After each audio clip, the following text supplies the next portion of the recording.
Make it count. Leave your heart and soul out on that field.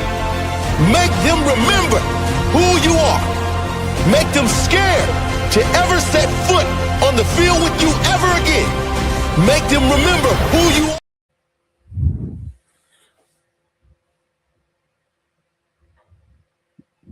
are. It's Wednesday. It's Snacks and Clay. It's talking college football. We're back on Wednesday, powered by Athletes Farm Powercast, powered by College Sports Crew. What's going on, Snacks? How you doing, brother? Just living the dream, man. We one day closer. There's pads smacking in camps, and I'm ready for this. How about you? Hey, Pat, you want to talk about pad smacking? Let's give a couple shout outs. Shout out to Miami starting camp, getting the pads smacking, as we like to say. Shout out to Colorado trying to get back on the map. Alabama started camp today. I mean, you know, Florida Gators, first time we had to dip the mouthpiece in the boiling water to start getting that thing suited for the season. All right, talking about a couple schools that actually have started camp either last week or today. You know, in regards to, you know, we're one step closer to it, man. Can't wait. God, I can't get there fast enough. No, absolutely, man. And listen, we got a nice little show today. I gave Indiana fans a heads up in regards to what we're going to be talking about. I gave the audience a heads up in regards to what we were talking about. The wheel is back tonight. We'll dive into that. And for the snack list, we got a little game we want to kind of dive into a little bit. So before we get into anything or everything, make sure you subscribe to the channel, drop a comment, like the video, share with a friend, right? But more importantly, right, we're going to be talking college football, and it's about to heat up. We're only a couple weeks from week 0, right? I mean, you got people itching for the Hall of Fame game now, right? That's how bad we need football right now, right? We're getting closer and closer to week 0, man. So we got to get this thing started, and we get it started the right way. What the hell's going on with Indiana? I'm getting right into it. What is going on with Indiana? I've heard Cupcake Signetti being thrown around a little while ago. Here's the thing: they're taking. You know, for those that don't know, they've had a home and home game against Notre Dame. I think it was 2030. Emphasis on had. Yeah, because they've canceled at the request of Kirk Signetti and the Indiana Hoosiers. They have removed that game from the schedule. Notre Dame let them out of the game too. They both decided it didn't fit them to play. I kind of understand. I mean, you look at what happened to Texas last year. You don't get any credit for playing those big marquee games. And I think this is going to be the trend going forward unless they start putting an emphasis on this. Notre Dame did something with that I really liked. They replaced that game with the USC game, bringing back the rivalry game. And I really like that. But you can't really – I don't think Kirk Cignetti's scared to play anybody. Let's get that straight. I think that guy will line up with a good team and be competitive against anybody. I think he's gaming the system just like everybody should. If you ask me, why play hard games if they don't do anything to help you except get your team battle hardened? And that for a team that's coming out of the Big Ten, they don't have the hardest schedule of the Big Ten, but I mean it's still a Big Ten schedule, and they're going to play some real teams. So do you really need to add in a very losable game against one of the top teams in the nation? I don't see the benefit. The risk reward isn't there. Yeah, no, absolutely. And like as much as like everyone, I think everyone kind of feels the same way about this decision in regards to what Indiana did. And listen, as football purists, as much as you want to see like great matchups and as much as you want to see, you know, the top teams play each other, at the same time, you want to be mad at Indiana, but how can you fault them? How can you fault them for gaming the system? How they proved it last year. I think they picked up Old Dominion like real late in the year. Needless to say, they dropped somebody, and you know they proved the theory of, you know, not having to play a tough schedule to be a national champion. And even so much that when they got to the point where it was time to turn it on, they turned it on. Yeah, right? They turned it on. Ohio State, Alabama, Oregon, Miami, even though that was a closer game, but they turned it on. So as much as I want to be upset about Alabama, as much as I want to be upset with Indiana, as much as I don't even like the decision for them to take away the game, right? How can you fault them is my thing. But there's one thing that's clear for me is that Notre Dame's not running from anyone. It seems like people are running from Notre Dame, right? Until USC came into the mix and was like, you know what, maybe we should get that game back. How do you feel about one of the best rivalries in college football coming back into the mix, USC Notre Dame in 2030? I love it. I hate that. I really was upset that game wasn't a part of the schedule anymore because I mean that's something. If you really want to see talk about Notre Dame, traditionally they don't really have a tough schedule either. So you always had that one game towards the end of the year that you could circle and be like, okay, here's the litmus test for what is Notre Dame. What are they really? Because for years, during the Brian Kelly era back then, Notre Dame was really propped up by ESPN a lot, and their ratings were inflated, I would say. And you saw it when they got on the field against the Alabama team and Natty. You saw what happened to them when they got a hold of it. So having that USC game removed bothered me a lot. So I'm loving having it back. I love the history of that game. You got all the history of college football wrapped up in that one game right there. So I love that.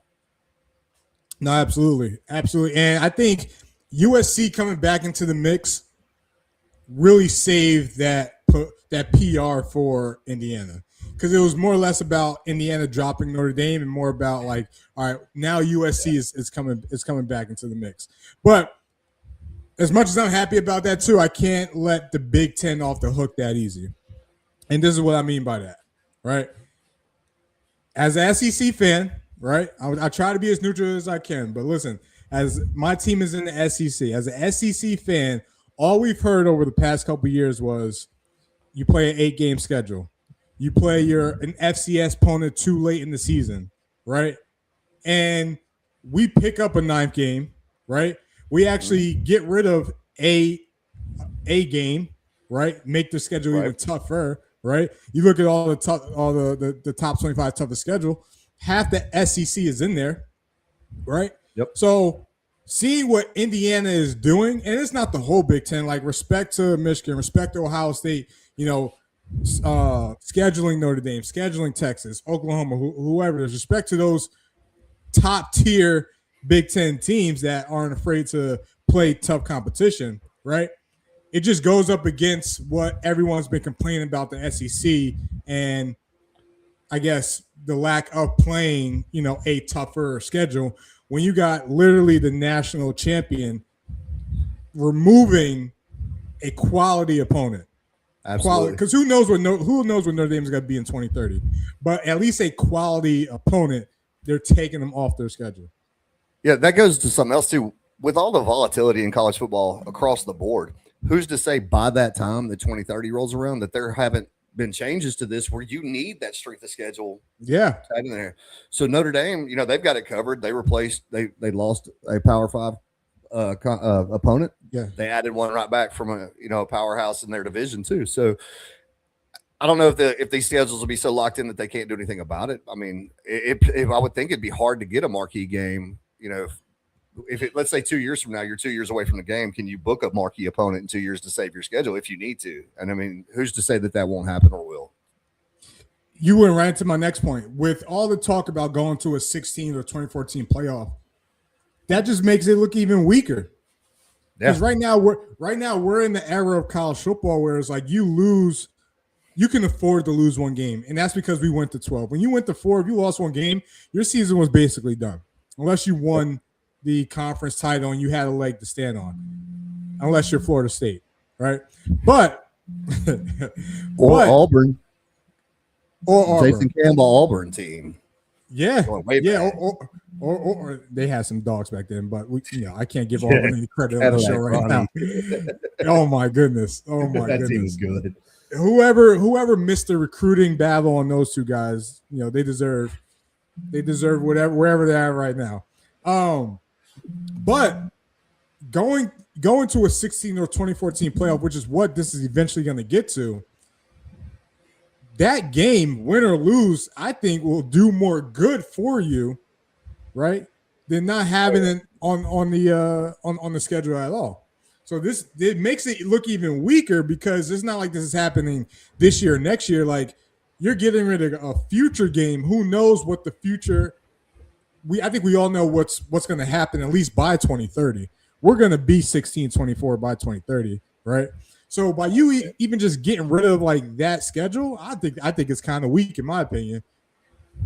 I agree. And going to the 16-24 thing, if they're going to do it, just do it. Just go to 24. In my opinion, rip the Band-Aid. Just be done with it. Because you're just, in my opinion, with all these little fractions of movement in college football, be it the NIL, be it player mobility, now this. Get something that people can actually. It's hard to root for a game that you don't understand the rules to. When everything's constantly changing, I mean, let's just get it where it's going to be. I mean, or go back to the BCS. That's my vote. But everybody hates me for that one. I loved it, but it was always right. Yeah, but, yeah. So now going especially back to 06, 08. I like those 7 better, but look, I digress. So I don't know, man. When you're playing with all the mobility in college football, I would be scared to remove somebody like a quality opponent. That's my take on it. Is I would want to keep the opponents that I've got, make my schedule hard because I want my team to be tested. Because if you're gonna play to be the best, you better play the best. So it takes all of it out. If you're the best, what are you scared of? Google me, I'll win. Remember all that? Yeah, absolutely. My search is filled with Kirk Cignetti history because what he told me to do, and I had to listen to him. But hey, Indiana fans, listen, please jump in the comment, jump in the TikTok, jump in wherever you want to jump in, and just talk to me how you guys feel about it. I'm sure you guys don't care, right? And listen, I'm not even bashing your school, right? I'm a fan of your quarterback, right? Didn't say anything bad, but I'm sure there will be some things to say about it. And listen, we'll talk it out, but I don't know. For me, and maybe it's just a purist in me, right? But even if I'm just a student, much rather see Notre Dame than Furman, Murray State. Shout out to Murray State or Southeastern Louisiana. Shout out to them too, right? Whoever it is. But I will say this real quick. Oh, sorry, you got it. As an LSU fan who lost 3 or 4 straight home openers against marquee matchups, I get it. USC. Yeah, I mean, I'm worried about the Clemson game this year, even though on paper LSU should win that game, I would think, and a lot of people have got them picked to win. But man, you never know what you're starting off with week 1. But I don't even think that was a week 1 matchup that they got rid of. I'm sure they hadn't had the schedule released or whatever. But yeah, it was probably just early in the season. You just reminded me. I might want to do a little exercise later, depending on how time is. But stop it to the chat. Of course, we got Chris here, Georgia fan. Fall camp is here. You're right, man. It is here. Kurt talks a lot for someone to be scared to play tough teams. Hey, Cignetti is like, it's funny. I feel like the Big Ten had a mission to go after the SEC with what Britt Bielema said at Big Ten Media Day, what Cignetti was saying at Big Ten Media Day, and really Cignetti's the only one who really holds weight. Yeah. Bielema couldn't get it done in the SEC. No, and that was actually the best fit for him when he was at Arkansas. I liked him as Arkansas coach, but he could never get him over the hump ever. Yeah. So Pops, if you're watching this or if you're in the chat, I need to know how you felt about Bielema when he was in Arkansas. If he was a good fit for you guys or not, because what was he come from? Wisconsin at that time, right? Yeah, he came from Wisconsin to there, and I figured that those two playing styles felt would mesh pretty well. But it just never really worked out. I don't know if he had that much support from the administration and all that. And that was pre-NIL, so you had to be a little bit more creative at that time. Yeah, absolutely. And I feel like their administration is a hard cookie to crack. Chris, Kobe here show they can make schedules really quick. I'll never understand why they couldn't do that now. Yeah. Now they're always planning so far out in advance. Like, I think it should be just like every 2 years, right? It doesn't make sense to even be planning like that far. Well, you've got ADs making schedules for teams that they're not even with anymore by the time the game comes up. Coaches that may never even be there. Right. Yeah, exactly. I love what Kirby said in the past, and excuse me, and this is why I say to any coach with excuses, you either elite or you're not. Amen. Absolutely. Amen. And I think, and another thing about that, if you're Indiana, wouldn't you want your rematch versus Notre Dame? Wouldn't you want that in-state battle? Right? There's just something about being a competitor that like I need one more look at it, or I need to set my dominance here. And the kids would want it. Those guys, they want that game. They want that. They want to see those gold helmets come out there and bring it on, especially at home and home. Have Notre Dame in your house. I mean, that's good. That's good money for everybody. So great money for everyone. I get it. I get why, because the eye on the prize, trying to get to the playoffs and get it done. Absolutely, this is huge too. Indiana getting Dele back is huge. Interior D lineman, I forgot.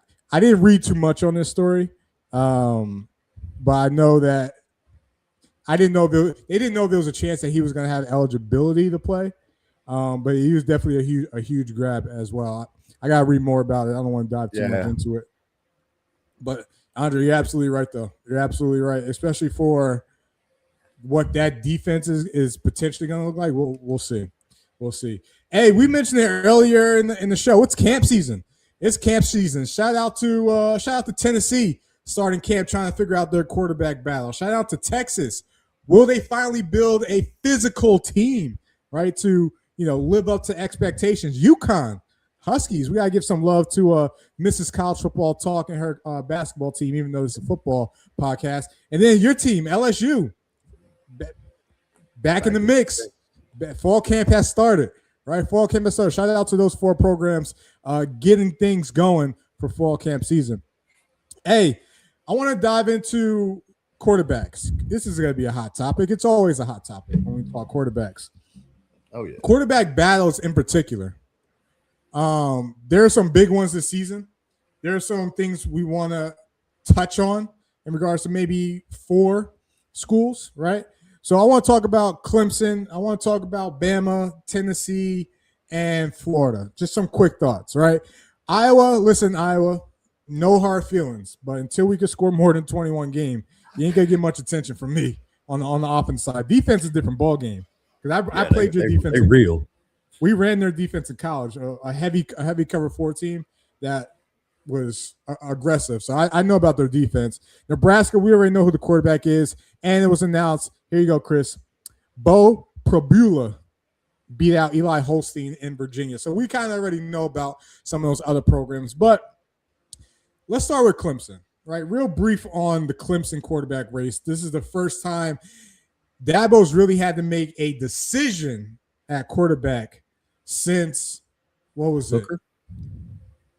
No, probably for the past 4 years, the Cade DJ saga, maybe, because DJ waited for Trevor to be done, and it was kind of like a pecking order after that. But even when they had DJ, Cade was kind of like the guy creeping. So the 2 guys that they got kind of in the mix, Christopher Vanzina and Tate Reynolds, right? What do you know, if any? What do you know about these guys, or about what this QB race is going to turn out to be? If you made me take a guess, I've seen Dabo get this wrong in the past, but I've also seen Dabo correct himself. If you go all the way back to the Deshaun Watson days, Deshaun was probably late to get as a starter, but he did make the switch and got him in there. But they probably the game before, the game that he came into, I can't remember. They probably win that one. It was a big marquee matchup, but they probably win that. So I think that he's kind of learned from that. But I've seen him do this throughout the year. It took him a little while to get to him, and then what was the one who was there with him? It was a Hendon Hooker and Joe Milton. Trying to get away from Joe Milton. It took him a while to get away from Milton. I think he had to actually get injured before they made that switch and went with it. So if I had to guess, I think that they're going to start with Vizina. If they win an LSU game, if they somehow win that game or they're competitive and close, I think they'll stay with him.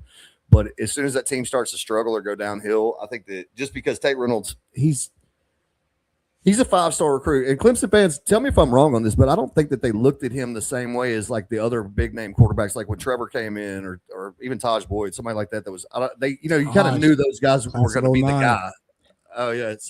But I don't think they looked at Tate Reynolds that way coming in, but I could be wrong on that too. And you don't know, supposedly had a slower summer. I mean, not a great spring, but picked it up pretty good in the summer, which is to be expected for a guy that's coming in. I mean, he's a freshman. I can't call him a true freshman anymore because there's no such thing as red shirts, but that's going to happen. So that's how I think it's good.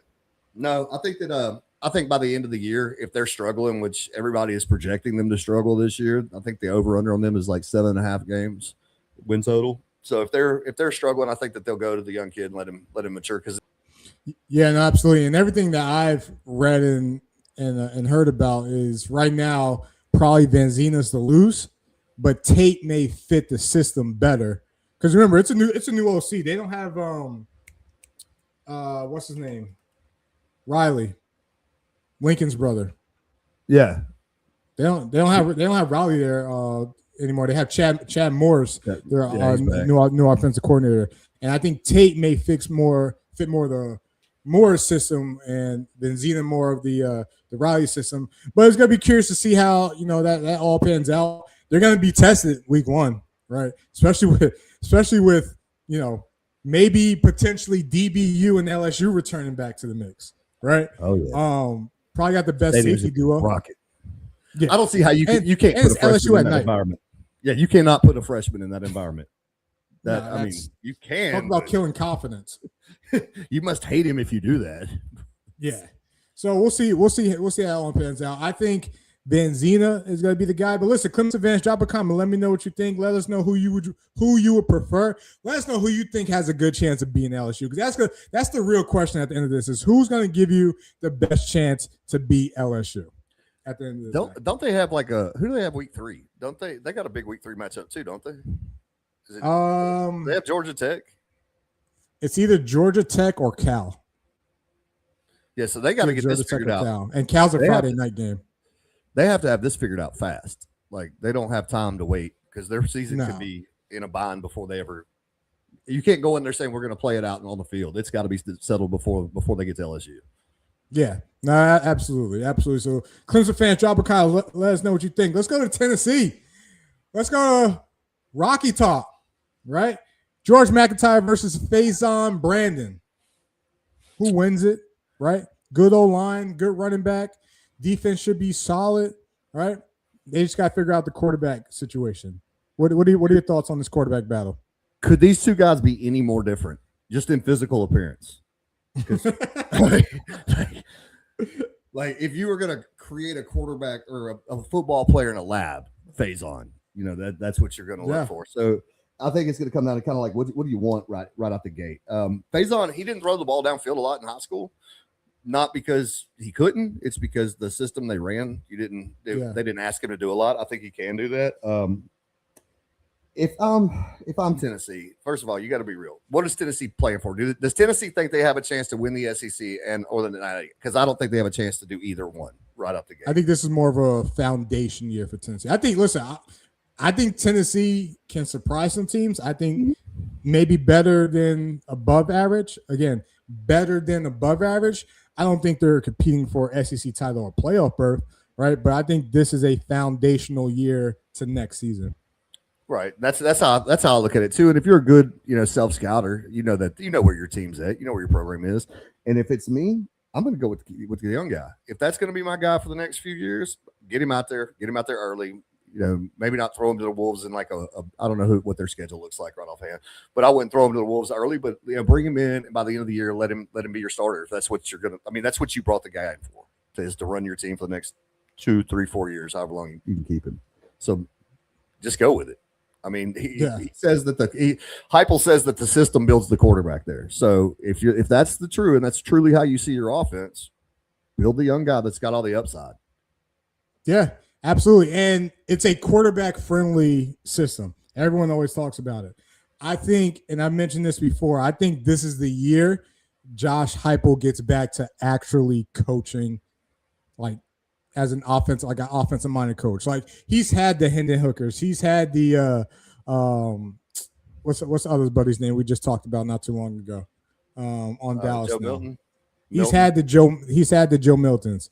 He's had the rocket scientists. Right. All who have had, whether it was a strong arm, whether it was smart, or whether it was just a mixture of both. Right. All that he could maybe get a little bit more advanced in regards to the offensive scheme. I think he's in a position now where he gets back to actually teaching the offense, teaching the scheme, the ins and outs, because their offense is really heavy on, everyone says it, those deep option routes. But what does that really mean? And I know we've gotten into the weeds of it offshore a little bit, but they used the whole 52, 53 and a half of that field. Right. Every bit of it. And they're trying to simplify the defense by doing that. Right. Mm-hmm. Easy reads, right? Giving the defense or defenders large areas to cover, right? Really just fitting into holes or fitting into pockets, right? So when they run those in breaking routes, right? The receiver is optioning off or finding the window based on how the defender covers it. So the defender expands out, right? There's a hole right there. If he sits, well, maybe the receiver keeps going. It's the same thing when they go downfield. So that is a real offensive, or it's a real QB friendly offense. Now, if I'm Wide like receiver you, friendly too. wide receiver friendly too. Now, Stack like the leads. you, I think Brandon Faison, if it's close, I think you go with Brandon Faison, right? For the simple fact that, one, George McIntyre is a redshirt freshman. They're both young. It's not like you have a junior or sophomore, right? Both these guys are only a year or two removed from high school, right? So that makes it even closer, right? So I think Faison should. I think Faison will. And I think if you're using this year as that fundamental year to next season, right? Why not just go with the most talented in all aspects? Absolutely. Arm, legs, whatever it is. Yeah. So you want Whatever to take it is. Florida?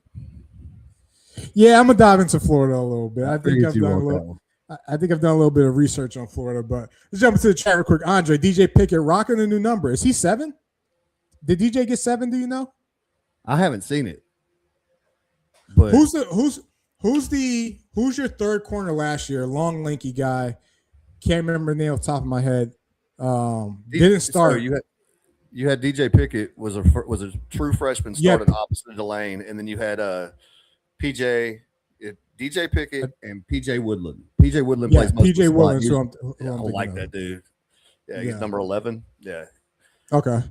They're both dogs. PJ just is more of a slot corner, a nickel guy. Okay.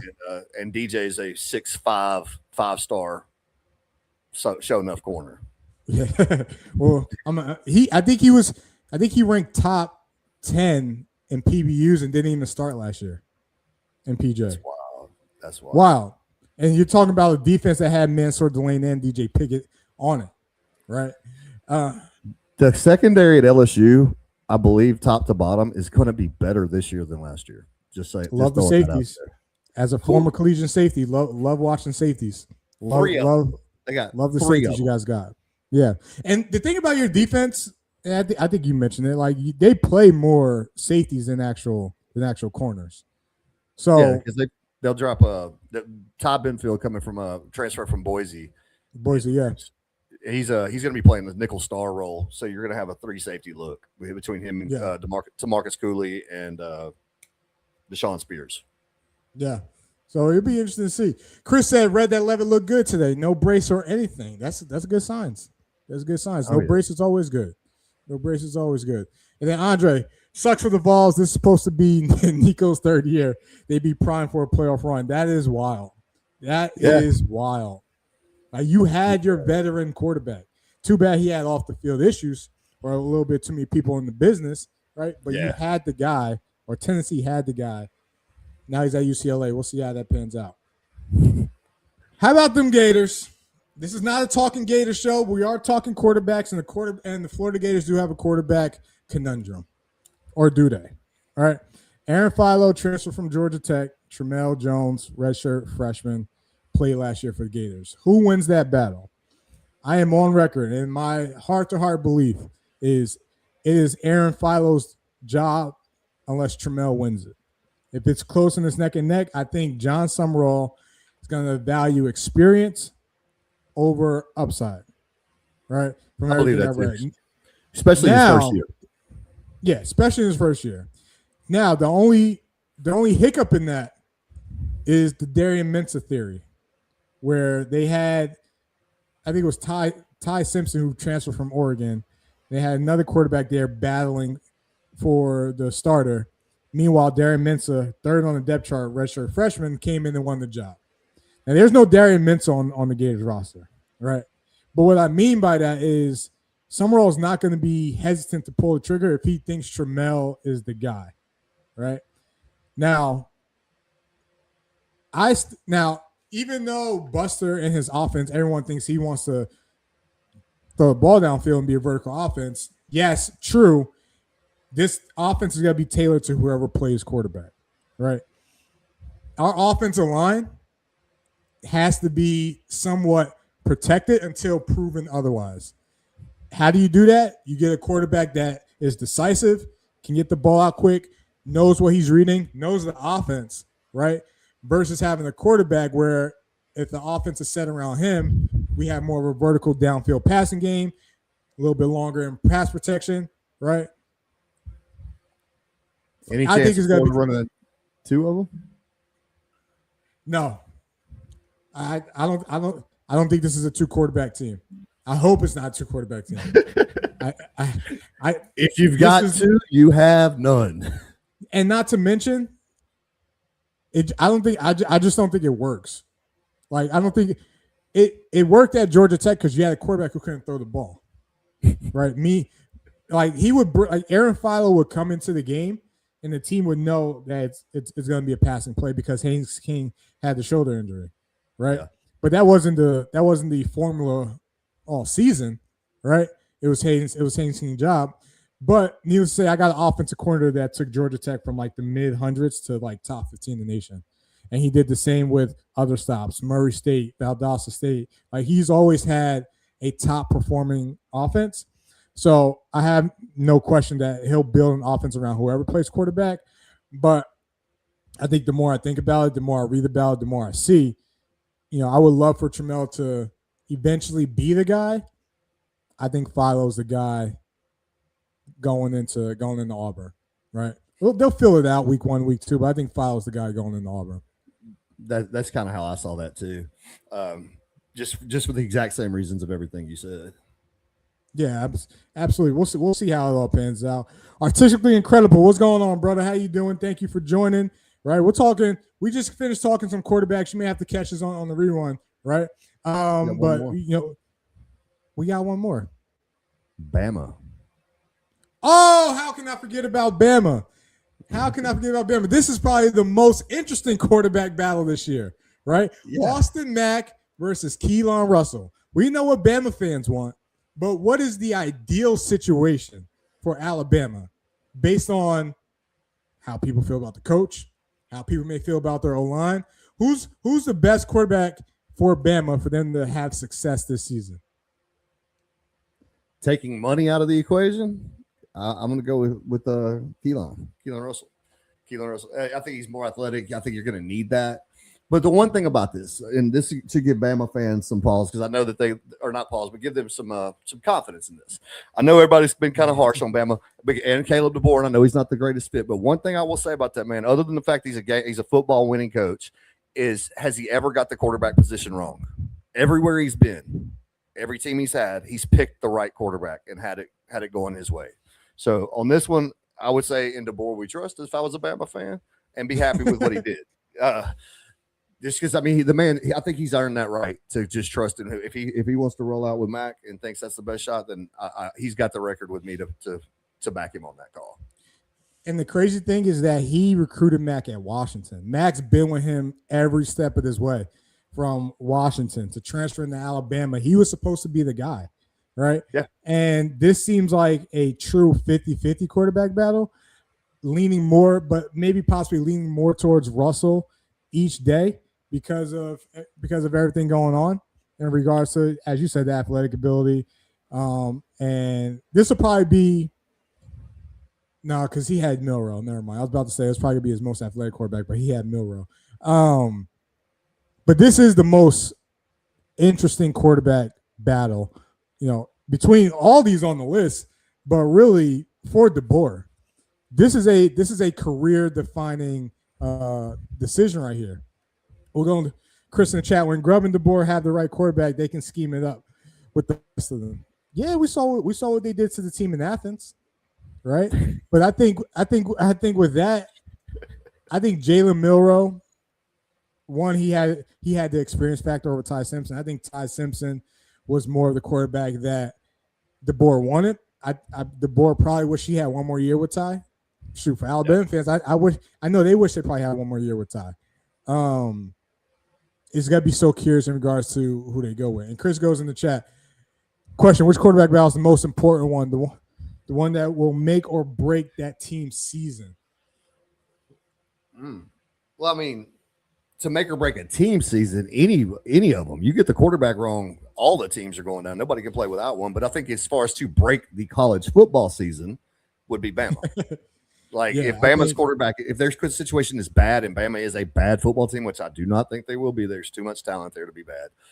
But that one, I mean, like I just said, if you don't have the quarterback, you don't have anything on offense. And they can't run the ball, or they couldn't run the ball last year. So if they can't like threaten you with the pass, or at least with the threat of the run from the quarterback position, they're going to be in big trouble. And you look at it, perfect example of this. You look at LSU the year that they had Jaden Daniels. You know, they ranked pretty decent in the run game until you scratched the surface of those numbers and you figured out their quarterback was like 90% of the run game. So if you can't run the ball with your running backs, having that mobile, athletic, super freak athlete quarterback can save your season. Are you frozen?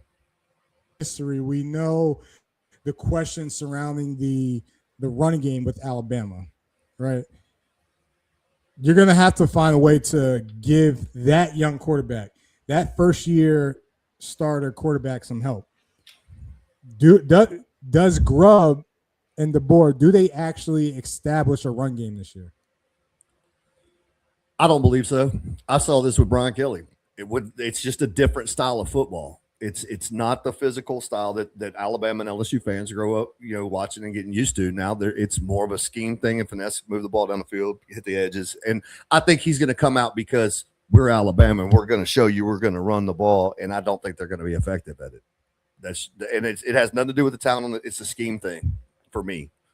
Yeah. I think they get off to, I'm looking at their schedule now. Kentucky, interesting game. I think they'll be better than Kentucky, but it's at Kentucky. Florida State, payback game. But who knows what a Norvell team is going to look like. South Carolina for me, and, we all know how I feel about South Carolina. I might be more of a South Carolina fan than South Carolina fans are, right? I think that is the first test that they'll truly get. Lucky it's at home, right? But then you got a gauntlet in October. Oh, yeah. After Mississippi State, Georgia, Alabama, Georgia at Alabama. Then you go to Tennessee, and then Texas A&M comes to Bama. Then you have a bye week, and then you got LSU. At LSU. At night. At LSU. So can they get a quarterback? Can they get a quarterback ready not just for the season, but for those 4 games in 5 weeks that will literally make your season? That's a tough task for any quarterback, especially any first-year starting quarterback. With those games, like you said, they're lucky they got South Carolina at home, because South Carolina, playing in South Carolina, that's a whole thing. Just like Tennessee, those are 2 places that are always tough to play, regardless of what the team's like. But I think they're going to have it dialed in by that time, or else DeBoer won't survive. No, that right there makes it the biggest decision right there. If he gets that wrong, I don't see him back. Yeah. Because if they don't produce on that offense and win 3 of those 4 that you just mentioned right there, and win everything else, people are already wanting his head, and he's a great coach. It's just it's hard to follow the king, man. Oh, yeah, you're absolutely right. And I'm gonna give you something for TikTok right here. So let me just set it out real quick. Quiet down. All right, Alabama fans, question for you guys. Is this the biggest decision that Kalen DeBoer has to make to save his job, picking the quarterback this year, right? Is the wrong choice going to cost him his job? Drop a comment. Let me know what you guys think. And we got College Football Daily joining us from Twitter. Virginia really intrigues me. 2 totally different styles at quarterbacks. You're absolutely right. I think they picked one, though. I think both of you. Yeah, they did. I think Perbula. You want to try to say his name? No, that guy. Bo Perbula. Bo Perbula. I think he's gonna start up Eli Holstein. Yeah. They. I was looking at that right before we came on air. They have named him the Week 1 starter, but yeah, they're very different people, very different quarterbacks. Hey, Week 1, big game for Virginia, North Carolina State. Don't sleep. That's CJ Bailey coming to town. That's gonna be a big game. Before we move on, artistically crowd, Keelan Russell didn't run the ball that often. Well, that could be because he had 4-star running backs and a 5-star wide receiver at Duncanville. Yeah, you're probably right. But SEC is like, right? He's got the ability to run more than Mac does. more That's what I than was thinking. Dak does. So we'll see how that pans out. And who knows? Maybe this is a mix of a Penix, a more athletic Penix at quarterback if Keelan Russell can win the job. So we'll see. But hey, listen, we're camping. We're camping now. Schools are reporting to camp, so I'm excited. This is all panning out, right? But listen, drop a comment. Let us know what you think. Join us. Let's pay the bills real quick. All right. Listen, if you're here, a couple of eyeballs in the chat. 1, appreciate you. 2, subscribe to us on X, College Crew, but also YouTube, College Sports Crew, TikTok, College Sports Crew. All right. We got plenty of shows. We're going to have a lineup coming out, right? We got multiple different avenues we'll dive into. So appreciate you guys tuning in. Hey, the theme of the show, we're going camping. We're going camping. Shout out to USC, finally put the pads on. Georgia, right? Finally trying to make a run to win their first playoff game. Washington State. Shout out to UTEP in West Texas. All those schools going camping. Hey, the top 25 was released, right? Just give me your quick thoughts on the top 25. Who belongs? What surprised you? Did they get it right? What are your quick thoughts on the top 25? I see one team that's in that second row that I think a lot of people are putting up there just based off of what they did last year, and myself included. And that'd be Ole Miss. I don't have a problem with them. They are definitely a top 25 team. I think they're rated a little bit high for right now, just based on. I mean, they had a lot of turnover they lost a lot to the NFL. They lost a lot to the portal. They brought in a lot. They brought in some good players, but there's just so much turnover there. Are they really a top 8 team, top 10 team? Yeah. I think that's a little bit high for me. I would have put them down there probably that 12 to 15 range, somewhere in there. But if looking at in Missouri, like I'm not real sure about Missouri either. Not sure about Missouri. Yeah. But if I had to, when you asked me about this, that's where I was going with this. There's if you could take 2 teams out and put 2 teams in, who would it be? For me, it would be Clemson and Missouri. Get them out, and then I would come in with Louisville. I like Louisville. I think they're possibly the second best team in their conference. Their schedule is going to play right into them because I mean it's what the conference they're in helps them a lot with that. But so I put Louisville in, and the other team that I'd have in, they're going to love it. It's the Gators. Oh, talk to me. Talk to me. Okay. Well, look at the talent. Look at the talent that roster already had. What they brought in through the portal, they had a great portal class, and I'm high on their coach. I watched him at Tulane. I mean, and the way he carries himself, the way that program. I really think Florida is going to be on the way up. I'm pretty sure I would bet anything that they finish the season in the top 25, but I would put them in over Missouri all day. Yeah, I don't see the. I don't know what it is, and people are gonna say what they want. I don't see the hype in Missouri. The quarterback. I like. That's all you think of. Yeah, I like the quarterback. I like the quarterback dude from Ole Miss. What's his name? Austin Simmons. Yeah. Yeah, I don't like the. I don't like that he. I don't like that he decommitted from Florida, but I still like the guy. I still like the guy. So we'll see how how that all pans out and what that looks like. I think that 4th row is interesting, right? Penn State, like what is Penn State, right? Tennessee, we just talked about Tennessee. They're kind of they're in a foundational year. I think Washington should be a little bigger. I think SMU should be a little bigger. Utah, I don't really know what Utah is, right? So I think the last 2 rows got a little interesting. Yeah. And honestly, the first 3 rows, like, there's not really much you could disagree with. But, like, if you're going to move a team, maybe up a spot or down a spot. But the last 2 rows, there's some teams I think should be in and shouldn't be in. But let's do this. We're going to turn this into a snack list segment, right? So I kind of want you to explain what we're about to do right now, big fella. All right, so we're going to pick teams here. We're going to go back and forth between the 2 of us. We're going to do 10 teams. We're going to take out the top 5 teams listed right there. So the first row is gone. But what we're trying to pick is not the top 15 teams or not top 10 teams in order. What we're picking is the team that's on this list has got to be the national championship. Not in the championship, it has to win the championship at the end of the year. So you're taking the top 5 out, and you're picking a team that can actually win the title. Now that sounds real simple and easy. You just go down the list and pick the next teams. But think back to where Indiana was ranked this time last year. Who would have had them in their top 15? It's gonna be a top 15 list because we're saying the top 5 are locks. So who would have had Indiana in the top 5 last year, or top 15? I'm sorry, I know I wouldn't have. I thought Signetti was a crazy person. I went on here and said Ohio State was going to boat race them, and I still get DMs about that, so it's cool. but so yeah, I'm ready when you are. You want to start? You want to kick it off? Yeah. So here's what we're gonna do. We're gonna make 10 total picks. So 5 teams each. Right. We're gonna take the 5 out, just like my guy Snack said. Right. We're gonna name this segment "Who's the Next Indiana." All right, Snackless. Who's the next Indiana? Picking a team that can win the national championship. Right. All right. So my first pick. Taking the top 5 out. My first pick. All right, I'm going to go with Miami. My first pick. I think, honestly, could be a top 5 team, right? With the way that roster's built. But we'll see how it all pans out. So Miami's my first pick. Going Miami right off the gate. You took my first pick. That was a pretty easy one. So let's just go ahead and get the homer thing out of the way. This is in no particular order. They're going to be in the list anyway. But I'm going to take LSU right there, number 2. LSU. All right. So Miami number 1, LSU number 2. Remember, we're going with and that's just because. And the reason I said is not only the homer pick, but if you're going to pick, you're picking people that are longer shots to win. And I think that LSU is that second tier in the national title run.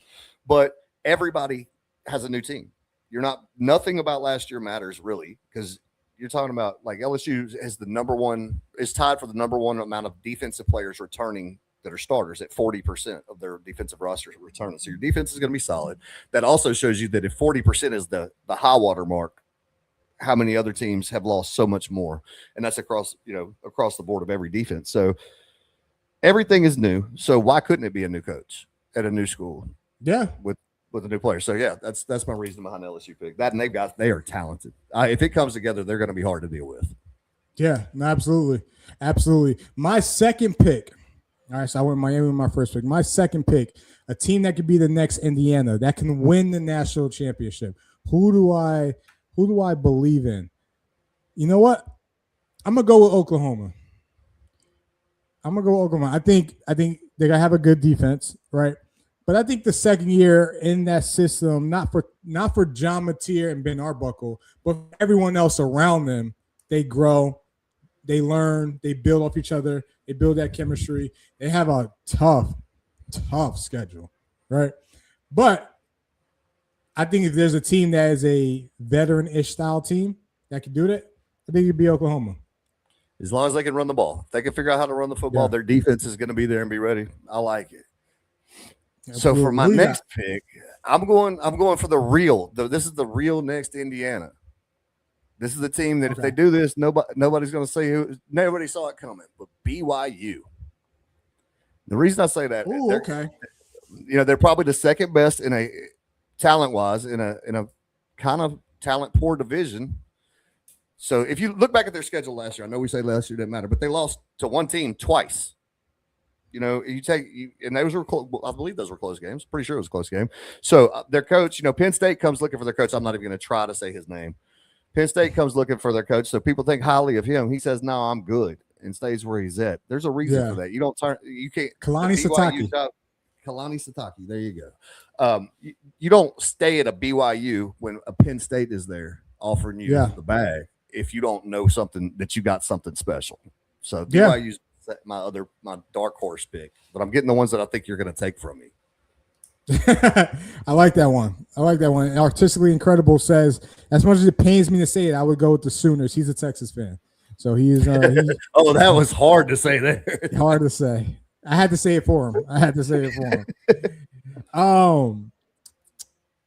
My sleeper team in the Big Ten. I'm going Washington. We talked about it last show. I'm a fan of Washington, man. I'm a fan of obviously Jedd Fisch and him having an experienced quarterback, him having an experienced O-line, what he could possibly do. I think people are sleeping on Washington. Their schedule doesn't really get hard to the end of the season. They got USC early, but after that, there's a lot of winnable games outside of an East Coast trip, I believe, or Midwest. But I'm gonna go Washington. So I went Miami, I went Oklahoma, and I'm gonna go Washington for my third pick.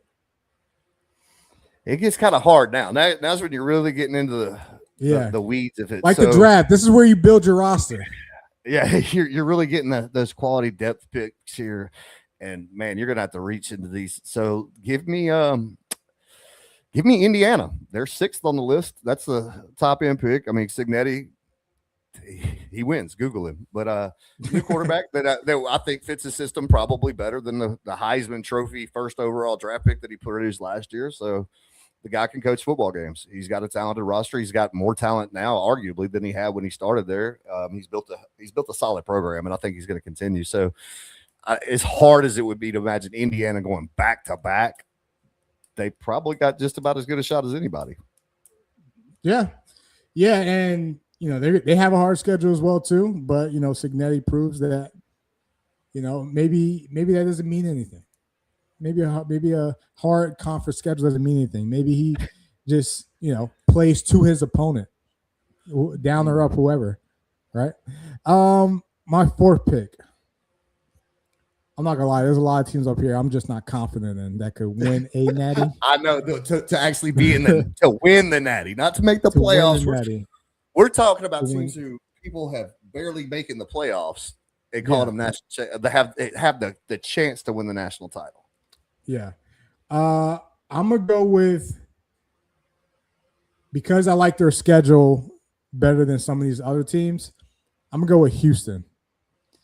I'm gonna go with Houston. I like what Willie Fritz is doing. I think the Big 12 is more open than it seems. They got a lot of offensive firepower at least at the skill position.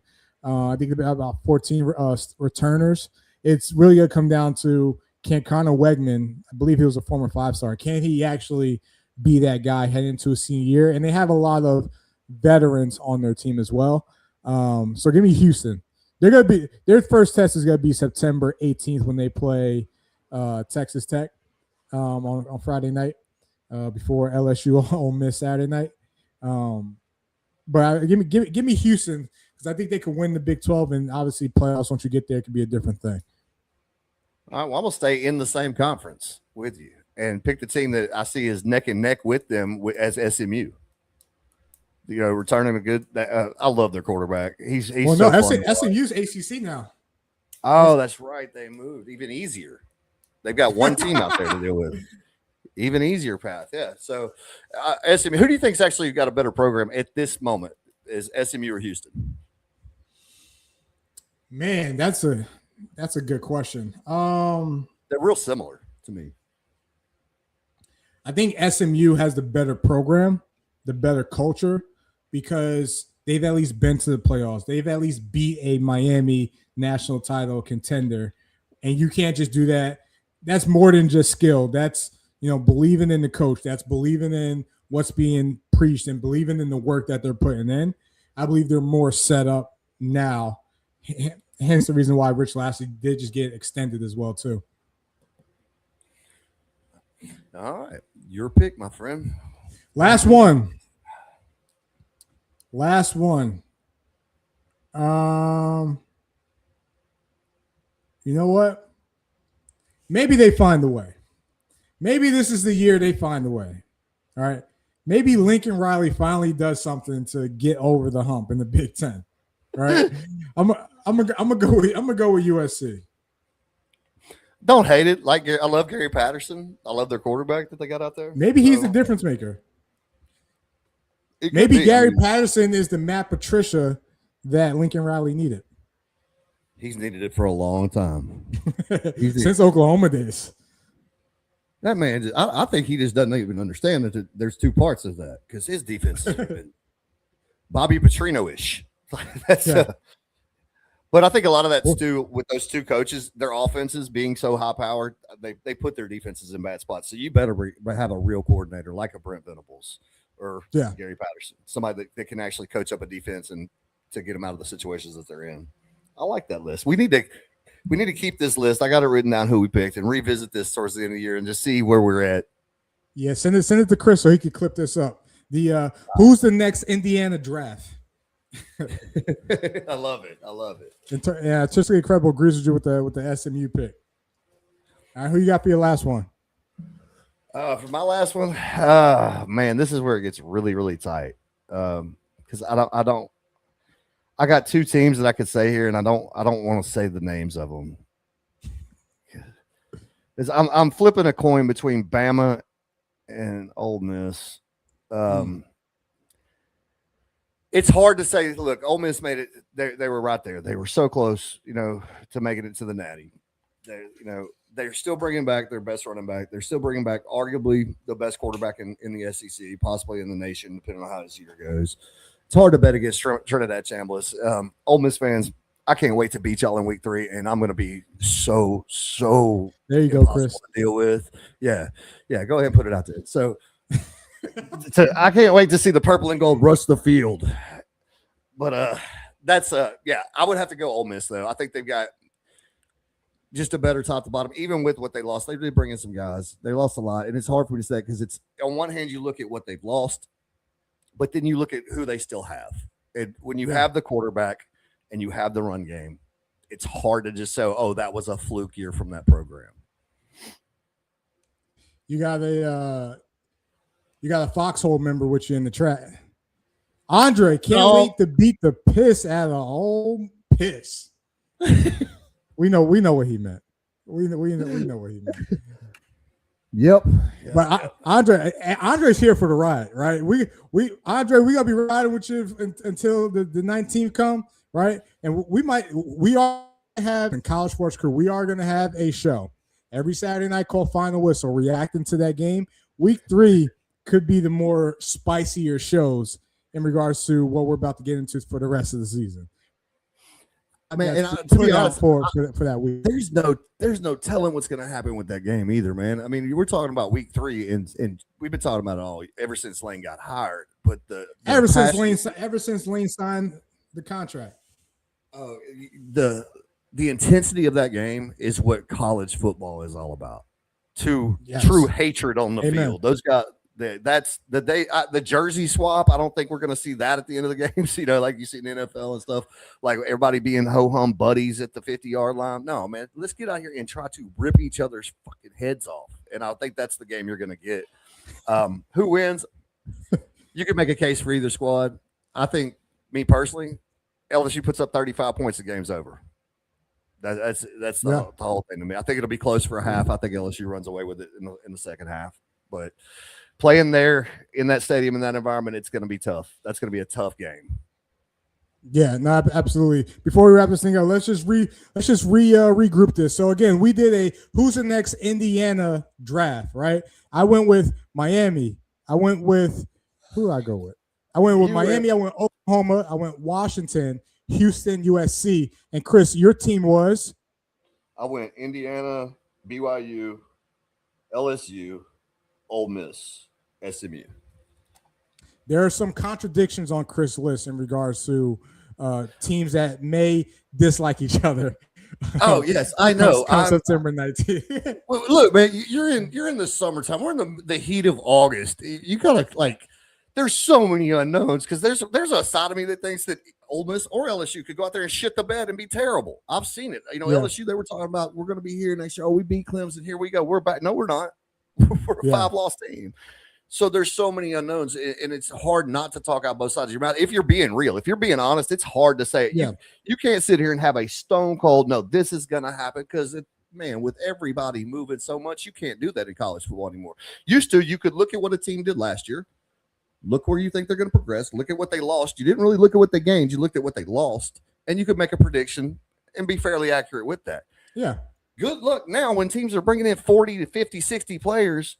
You don't know what the hell these teams are. Anybody that says they know what we were looking at this year is insane. That's the only thing I like about the portal and NIL is that it has made everything insane. Yeah. Yeah, no, this season, one of the main reasons why the season's going to be crazy is because a lot of the experienced talent across the country are guys who've been playing since they were freshmen. Like this junior class has been talked about for the past 3 years. And with the QB depth that there is in regards to literally good QBs, right? It's gonna just we're gonna get some upsets, like big upsets, right? So we'll see how it all I don't pans think there's out. no way around it. And also, I think with the quarterback depth across the league, I think that is another good hidden thing that the portal's done. Think back to Matt Castle. Perfect example of this. Matt Castle, 6th round draft pick out of USC, never started. He was he was on the bench the entire time he was there. And this is an NFL level quarterback. You'll never see that again.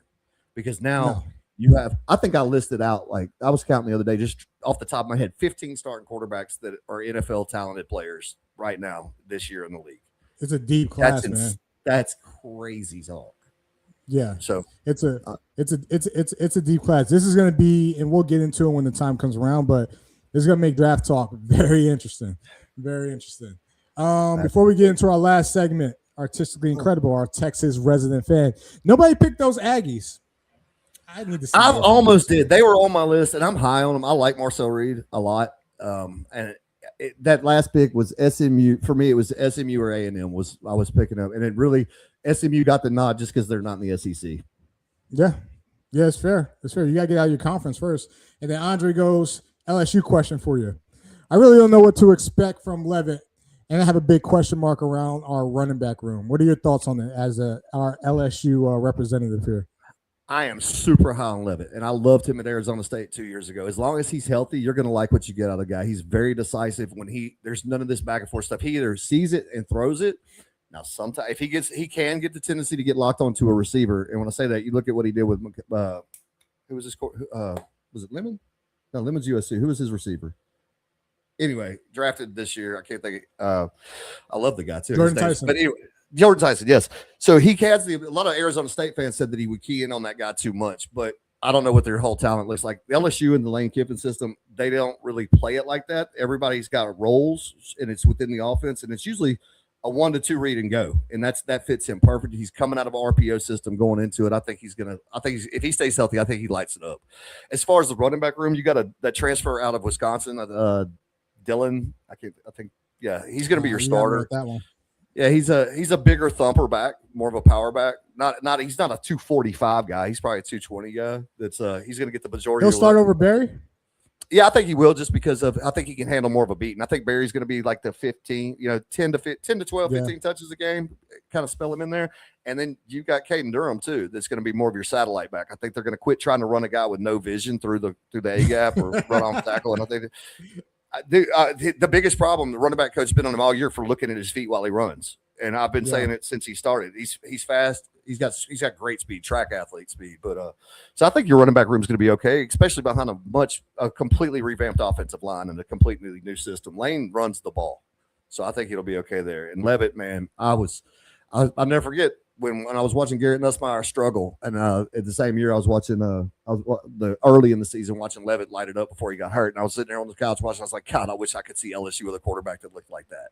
And here we are. Like, this is I'm super high on him. And none of that. Well, I will say this: if he's not healthy, LSU's in big trouble, because behind him you've got Hassan Longstreet, 5-star. Right? Yeah, you got Longstreet, right? But like in camp, he's got some. You'd be in trouble if you had to start him right now. I think he's got all the talent in the world. He can be there.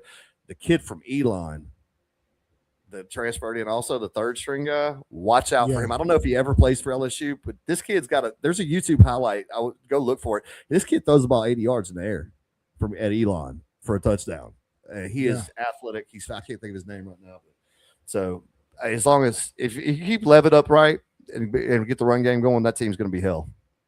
Yeah, listen, both schools got a great week one game in Louisville and Clemson. We're going to get those aren't games you just like walk into or sleep into. Those are games you actually like got to have something dialed up in case things go left, and it'll be tighter than people expect. But it's the first week too, so there's going to be a lot of ugly ball. But we won't get into it tonight. But next week we're going to dive into just week one matchups. Maybe not deep dive, but just like some games to look forward to. All right, last segment. You ready for this, man? I don't know. Maybe. Let's see. Let's see where we land. Well, before we get to this, again, the theme is we're going camping, right? Shout out to Oklahoma, Missouri. We talked about Missouri. San Diego State, UCLA, Nico Imaliava, right? A team that could be a surprise team in the Big Ten. Maybe cause a little trouble. All these schools are going to Camp State. Shout out to those schools. All right. Listen, it's been a while since we've done this segment. All right. And if you're familiar with the show, with the show before this one, you know where I'm going with this. This is the wheel, ladies and gentlemen, where we do a presumptive fan base check-in, right? Fan base check-in based on the presumptive top 25 teams, right? We've been doing this throughout the whole season. It's been a couple weeks since we did it, but we got to wrap this up before we get to week 0, right? Last week we did USC, right? Let's see where we land this week, all right? Ladies and gentlemen, the wheel. Please no Georgia. Chris is gonna be very upset if there's no Georgia. As you can see, there's not a lot of teams left, so we gotta get through this somehow. Houston, we were just talking about Houston today. We were just talking about Houston. All right, the wheel wants us to talk about Houston, so let's talk about Houston. What are your thoughts on Houston from what you know about them, boss man? I'm not gonna lie, I don't know a whole lot about them. They were in a lot of games last year, like the games that I like. Look at the schedule, I was like, they're blowout. That they made competitive. They won a lot of tough games too. Not in the strongest of conferences, but what's their schedule look like? We'll get to that. I don't really know a whole lot on Houston, to be honest with you. So what's your take on them? Let me look at something real quick. Well, let's talk about Houston. Let's talk about a Willie Fritz year 3 Houston team. I think this is the year. This has to be the year. This is the turnaround year. This is the year to make your mark in the Big 12 type of year, right? You see Texas Tech. I'm not going to say they fell off, but they're vulnerable, right? They're vulnerable in regards to their quarterback position. Yeah, right? BYU may be the best team in the Big 12, right? Well, again, we'll dive into the schedule, see what that's going to look like for you guys. But this is a team that returns about 12 veteran players.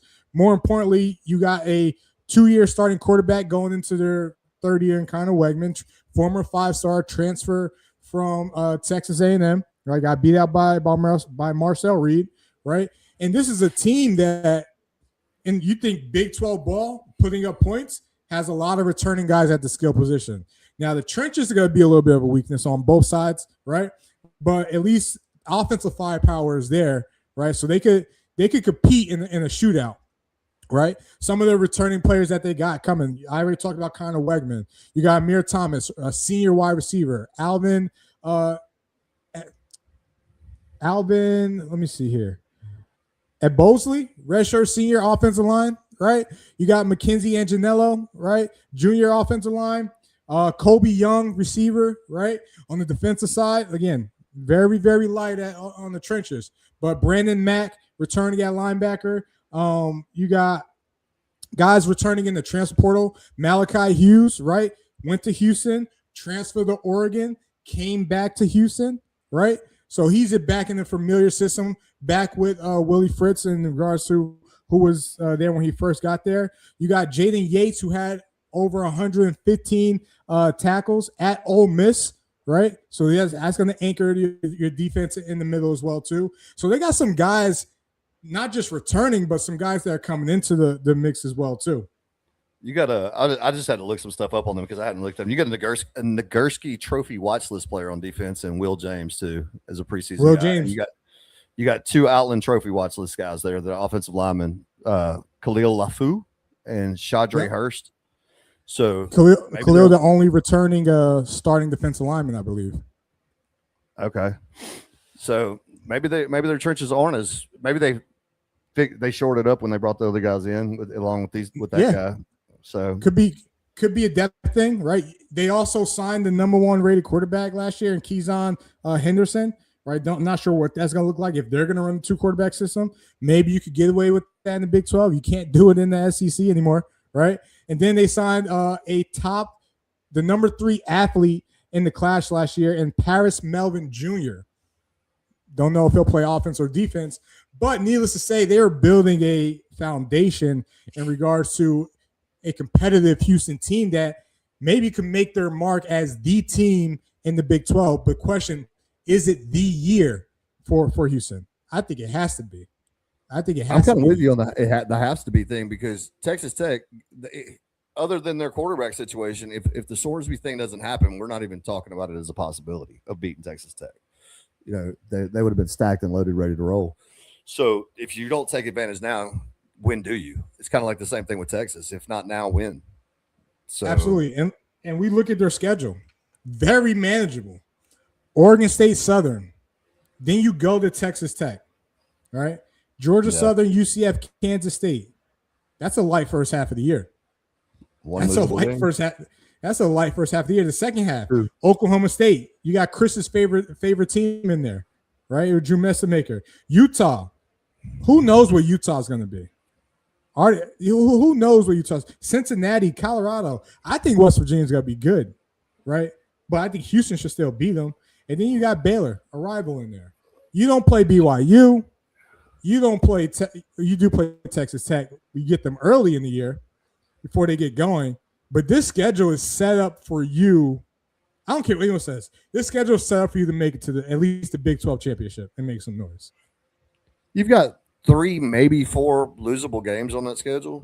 And I mean, so usually you split those. If you look at the games of the ones that you can lose, you want to at least split them. So if they're a 2-loss team, then let's say their losses are to Texas Tech in week 3. And is that UCF that's like week 5 right there? Yeah.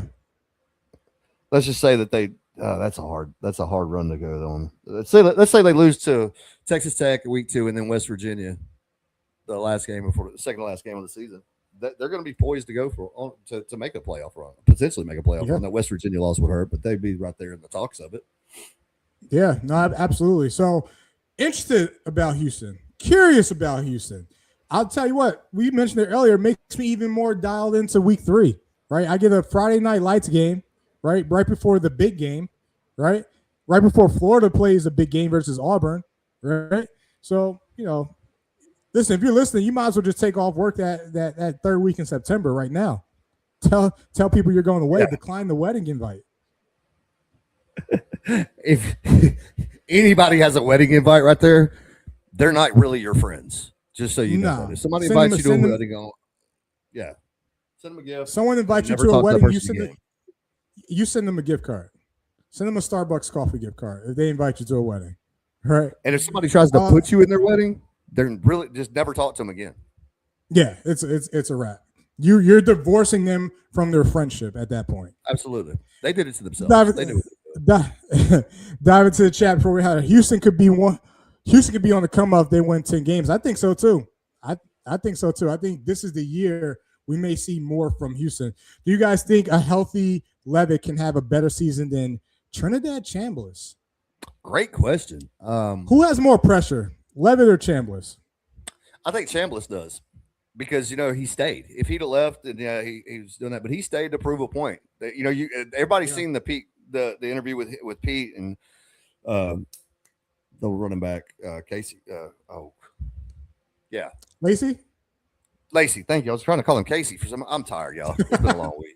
So the interview that you saw when Pete Golding sitting down with him, and they're like, you stand here, you win next year, there'll be the statues of you. Well, okay, he did that. So if I would say that versus a guy, Sam Levitt, coming into LSU, he has another year of eligibility. He could possibly stay there for 2 years. He's got the built-in crutch of, it's my first year here with a new coach, new system, all that stuff. So I think as far as more pressure, definitely Chambliss is under more pressure. Who do you think's got the better arm of those two?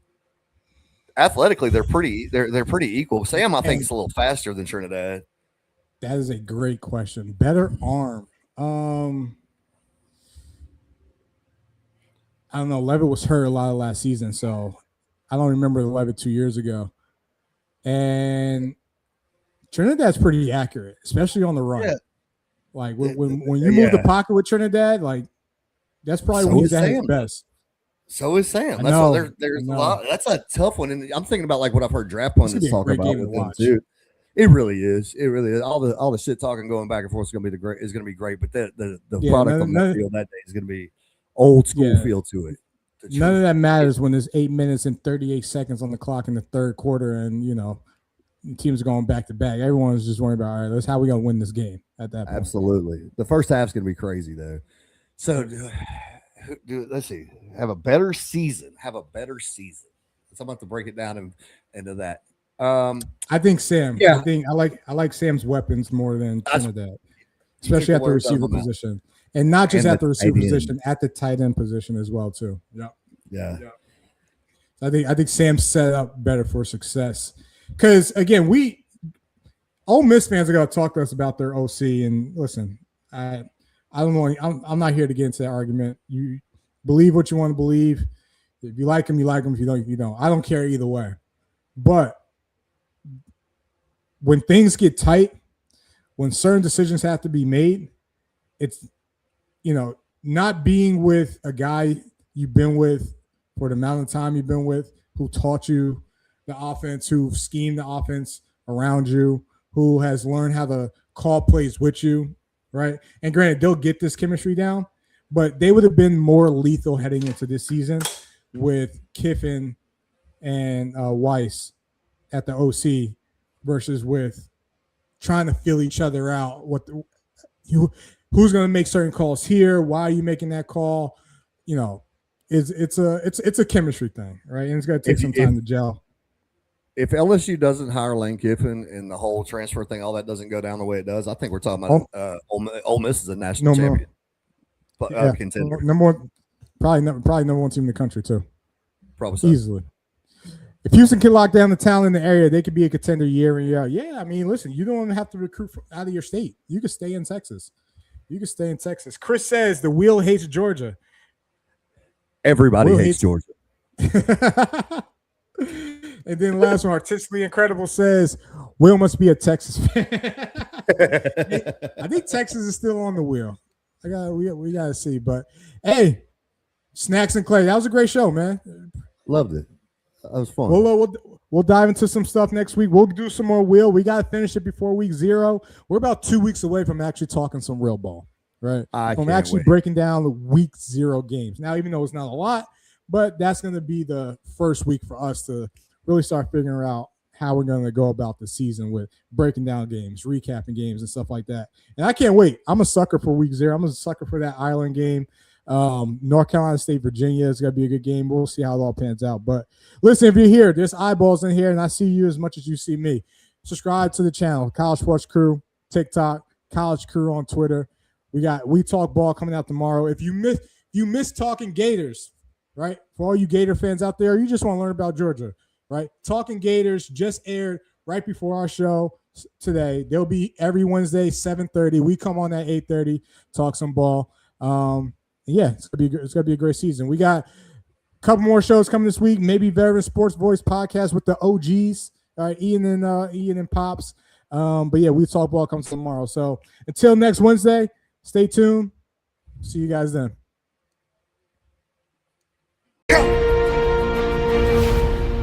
Make it count.